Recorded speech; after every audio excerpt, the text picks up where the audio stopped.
Racconterà di diverse fogge dell'abbigliamento nel periodo del lutto indossate qui a Gonnesa. Penso che oggi il lutto, anche perché è un argomento più ricco, sarà l'abbigliamento tutto al femminile.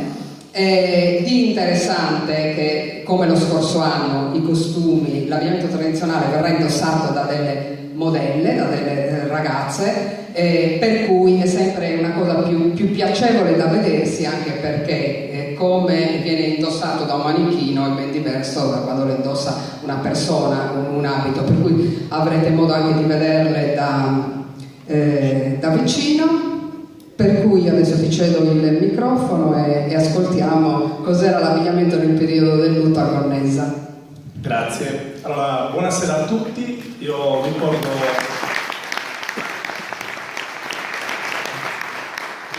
i saluti a nome di tutti i ragazzi dell'Associazione Culturale Sant'Andrea.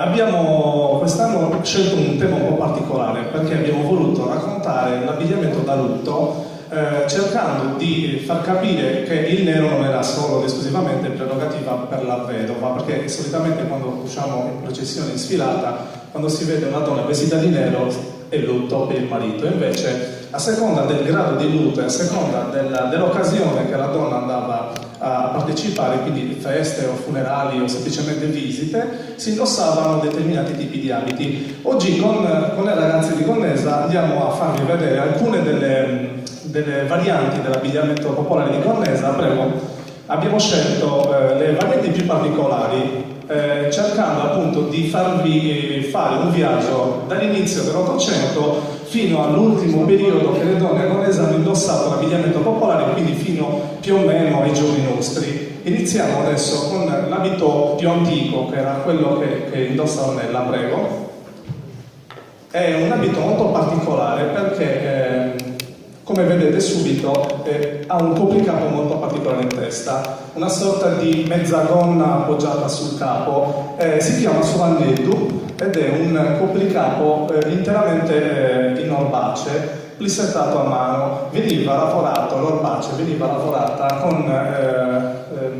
quando veniva tessuto, veniva lavorato con la cera, in modo tale che poi, una volta che questo copricapo veniva finito, quindi era idrorepellente, praticamente l'acqua gli scivolava addosso. Era un copricapo che si indossava d'inverno ed era l'abito più povero che a Gonnesa e nell'intero territorio si utilizzava. Veniva appoggiato sopra un nucaro di mano, cioè questo fazzolettone di cotone che veniva legato sopra la nuca e andava a coprire la bocca. Un'altra particolarità di questo abito, prego, è che molto spesso ai piedi venivano indossati degli zoccoli, proprio perché era un abito molto povero e quasi tutte le donne o andavano scalze o andavano povere. Molto spesso però, non sempre, quindi come vi dicevo, usavano gli zoccoli di legno, ma andavano scalze come sta andando adesso Ornella. Era però un abito che usavano tutte perché sovannetto in origine veniva utilizzato sia da donne ricche che da donne povere durante l'inverno. Chi poteva permetterselo utilizzava delle scarpe, però era la versione che è arrivata fino ai giorni nostri, è questa che sta indossando Ornella, quindi era la versione più povera, e quindi si andava molto spesso scalzi con gli zoccoletti, come vi ho detto prima. Gli abiti in questo caso è un abito di cotone nero molto semplice, chi poteva permetterselo se lo faceva confezionare su misura nuovo, ma la maggior parte delle volte veniva tinto un abito che avevano è tinto con il nero, proprio perché per rappresentare appunto il lutto della donna. Vedete poi comunque il viso della donna coperto proprio in segno di lutto, e a seconda del grado di lutto, appunto, come vi dicevo prima, si dovevano seguire determinate regole non scritte. Ad esempio,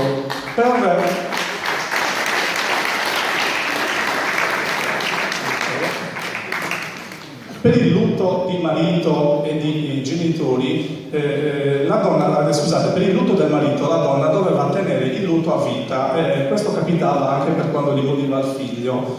Quindi una volta che la donna diventava vedova non levava mai il lutto, a meno che non si risposasse, quindi poteva comunque indossare abiti colorati.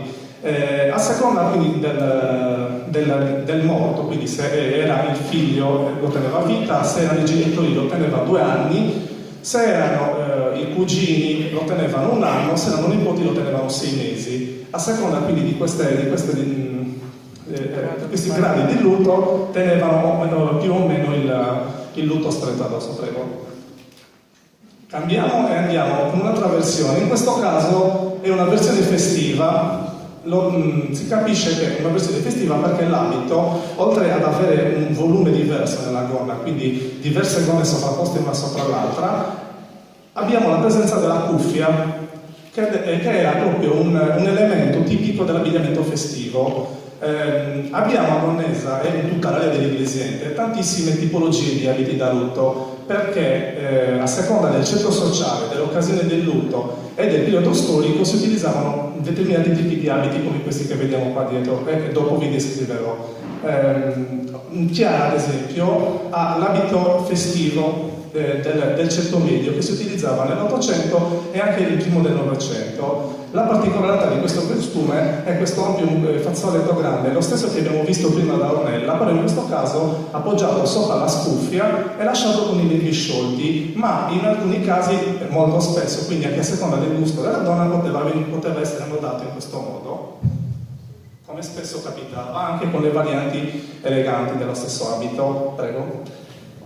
In questo caso, oltre all'elemento della cuffia che ci riporta quindi in ambito festivo, compaiono alcuni gioielli. In questo caso Chiara ha una collana di vaghi di vetro, proprio come la stessa collana che è stata riprodotta dalla fotografia che abbiamo messo nel manifesto quest'anno. Di queste collane, oltre nell'abito da lutto, venivano utilizzate anche in versioni festive. Dalle ultime ricerche che stiamo portando avanti, nei testamenti di inizio Ottocento, 1802-1803, ritroviamo tantissimi lasciti di gioielli, tra cui ritroviamo collane di vaghi di vetro, collane di corallo, di madreperla o di granati. Questo quindi sempre a seconda del tipo di abito che si andava a indossare. In questo caso Chiara ha anche l'abito è tutto originale, tranne il fazzoletto che è stato riprodotto, e ha un giacchino in velluto di cotone. E un'altra cosa molto particolare che poi troveremo anche nelle altre due versioni di festa, il ventaglio. Era un accessorio che le donne di Gonnesa di questa zona portavano sempre, ventagli e fazzoletti da mano. Prego. Adesso ci spostiamo più avanti nel tempo, siamo nella moda proprio del pieno Ottocento e abbiamo una prima versione di gala. Si parla di gala in questo caso perché nell'abito da lutto che indossa Manuela compare il fazzoletto bianco, quindi era un elemento che veniva indossato in occasioni proprio di gala e quindi di occasioni dove veniva richiesto, nonostante la donna fosse in lutto, di indossare l'abito più elegante che possedeva, e questo era l'abito delle donne più ricche di Gonnesa dalla seconda metà del 1800 fino al primissimo del Novecento, che poi dopo vi farò vedere quale altro abito hanno adottato nel periodo. Oltre quindi al diverso copricapo che aveva Chiara prima, quindi dal smoccare di mano, passiamo al velo bianco sovrapposto a questo ampio scialle di importazione che le donne anziane chiamavano susciallo veneziano. Erano scialli appunto che arrivavano dal continente, nell'abbigliamento da lutto venivano indossati neri. Molto spesso, prego Manuela, chi possedeva gli scialli ricamati, quando diventava vedova o indossava il lutto, tingeva lo scialle. Quindi sono stati ritrovati anche degli esemplari di scialli neri tutti ricamati, proprio perché in origine erano elementi che venivano utilizzati per il matrimonio o comunque per occasioni festive. In questo caso Manuela, un altro elemento che ci riporta quindi all'abito di gala, all'abito festivo, è il volume della gonna. Come potete notare ha una gonna molto ampia perché ha 7 gonne sovrapposte una sopra l'altra. Questa perché la moda ottocentesca di quel periodo voleva che le donne di Gonnesa e dell'area iglesiente di cui facciamo parte avessero delle vite molto strette con dei bustini, quindi che segnavano il girovita e ampliavano il volume dei fianchi con tutte queste gonne sovrapposte una sopra l'altra. E un'altra particolarità sempre di questo abito è il fazzolettino da mano. Come vi dicevo prima, è un accessorio che le donne di Gonnesa avevano tutte, sia in abito da lutto che in abito festivo. In questo caso però è un fazzoletto bianco bordato di nero. Ne sono stati ritrovati diversi, addirittura anche con alcune iniziali ricamate in nero, sempre per occasioni di lutto. Prego. Barbara. Adesso ci troviamo proprio con l'abito di massima gala per le donne di Gonnesa di quel periodo, ed era l'abito che utilizzavano le donne della borghesia in occasioni proprio di feste molto importanti. Di certo non era un abito che indossavano quando andavano a un funerale di una persona, ma era un abito che veniva utilizzato per le feste molto importanti. Una delle feste più importanti qua che abbiamo a Gonnesa è quella della Madonna di Trattalias, una delle feste più antiche e che è ancora molto sentita. La particolarità è questa mantiglia, questo copricapo di raso di seta nero e bianco che si ritrova anche in occasione festiva con la variante bianca e azzurra tipica di quest'area. Certe fogge sono proprio tipiche dell'area dell'Iglesiente, come ad esempio questa che indossa Barbara. È stata adottata dalle donne di Gonnesa verso la fine del 1800, primissimo Novecento, perché è andata di moda proprio questo copricapo qui, e molte donne addirittura, oltre che indossarlo per le feste principali del paese quando erano in lutto e quando il soggetto sociale glielo permetteva, se lo facevano confezionare apposta per essere seppellite, perché hanno abbandonato la moda di indossare l'abito del matrimonio per il funerale e si sono fatte fare, come dicevano le signore anziane, subisti di ossa morti. Una particolarità che non ho parlato prima con Manuela, ma che ritroviamo anche su Barbara, è questo fazzoletto bianco annodato.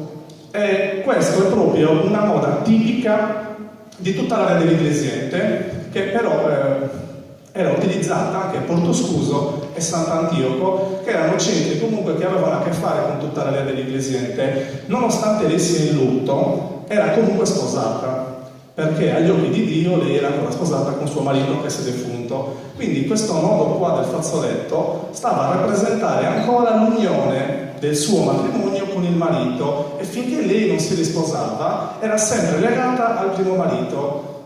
Prego. Abbiamo su Barbara anche diversi gioielli. In questo caso la nostra ricerca sta ancora andando avanti, perché si è sempre sentito dire che le donne in lutto portassero gioielli d'argento. Infatti, come notate, ha gli orecchini, la gioia e le spille tutte in argento, ma dalle fotografie vecchie, anche queste che vediamo dietro in questo momento, come questa donna con i gioielli borbonici, si può ipotizzare che anche in caso di lutto le donne portassero gioielli d'oro, perché è impensabile che una donna appena diventata vedova o comunque appena indossato il lutto corresse a comprarsi gioielli d'argento. Quindi su questo fatto qua stiamo ancora portando avanti delle ricerche. L'uno non esclude l'altro, si potrebbero utilizzare sia gioielli d'argento ma anche gioielli d'oro. E in questo caso un'altra particolarità di questo abito è che l'abito non è tutto nero, ma abbiamo il copriseno, questo si chiama saverra, grigio perla. Con l'abito elegante si poteva utilizzare o grigio perla o anche bianco.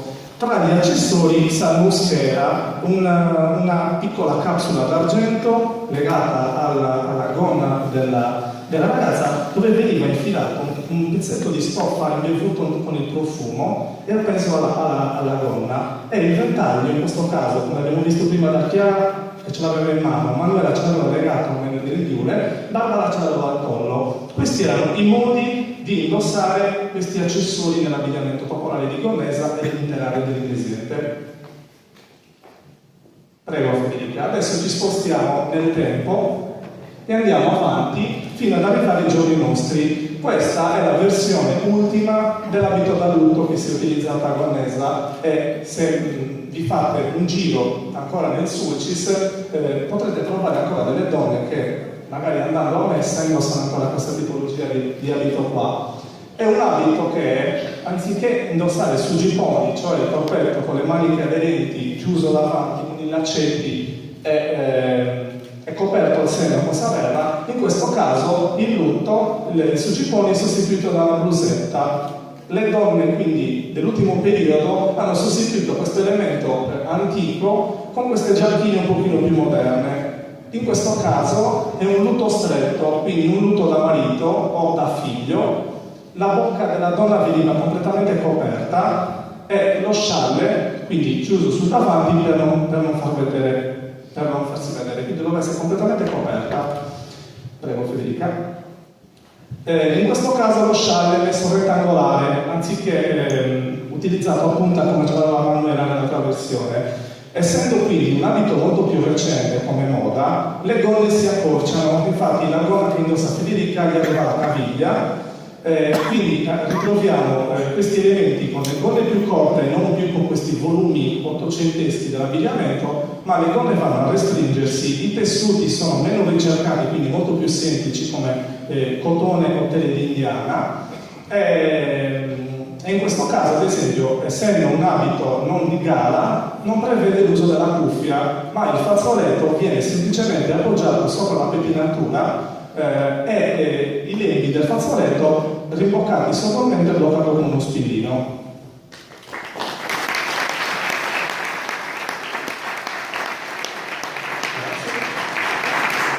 Adesso lasciamo il lutto stretto e le gradazioni del nero per passare alle ultime due varianti che vi racconterò. Sono due abiti da mezzolutto. Cosa vuol dire mezzolutto? Quando la donna, quindi in questo caso in lutto, smetteva il nero, aveva dei passaggi graduali prima di indossare gli abiti colorati, e poi una volta che la donna levava il lutto non indossava più abiti molto colorati, a meno che questa non andava a risposarsi, ma solitamente anche andando a risposarsi cercava di indossare sempre abiti con gradazioni del marrone, quindi nell'ultimo periodo si ritrovano tantissimi abiti originali in crespo di seta, color nocciola, blu o con le varianti del verde bottiglia, proprio perché erano gli ultimi abiti che comunque hanno indossato. In questo caso sono due varianti da mezzolutto, una marrone e una completamente blu. La particolarità di quella di Laura è questo scialle che veniva utilizzato appunto in questa versione, che poteva essere usato quindi come mezzolutto oppure quando si andava a casa di un defunto per far visita, per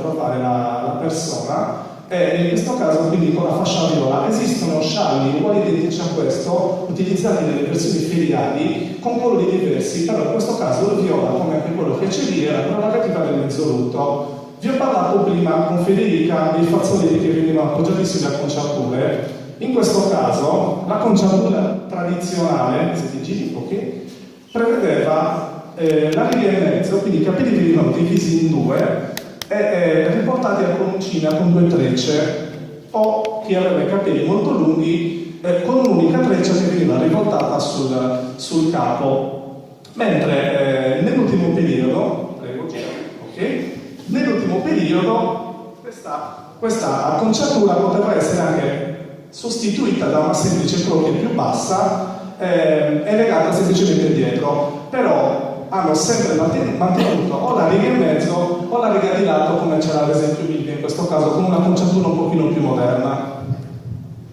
Ti levo il fazzoletto così. Prego.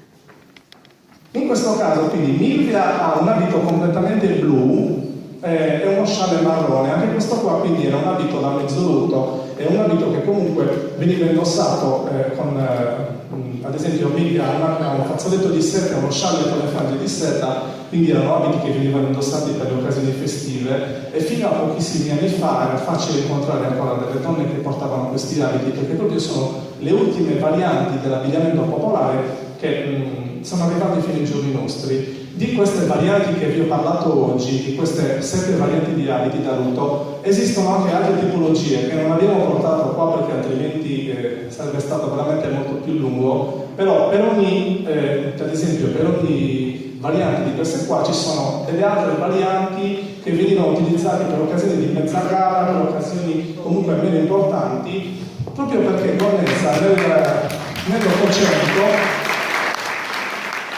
vista anche la vicinanza della città di Iglesias, era un centro molto importante ed è stato un centro molto importante per l'attività mineraria ed era un grosso centro, quindi anche se le donne erano in lutto dovevano manifestare in determinate occasioni la loro posizione sociale, il loro ceto sociale, la loro importanza anche con gli abiti, quindi per quello che a Cornesa e nell'intera area dell'Iglesiente ritroviamo tantissime tipologie di abiti, proprio perché erano divisi per ceti sociali e per diverse tipologie di occasioni, quindi anche di utilizzo. Io ho finito, vi ringrazio.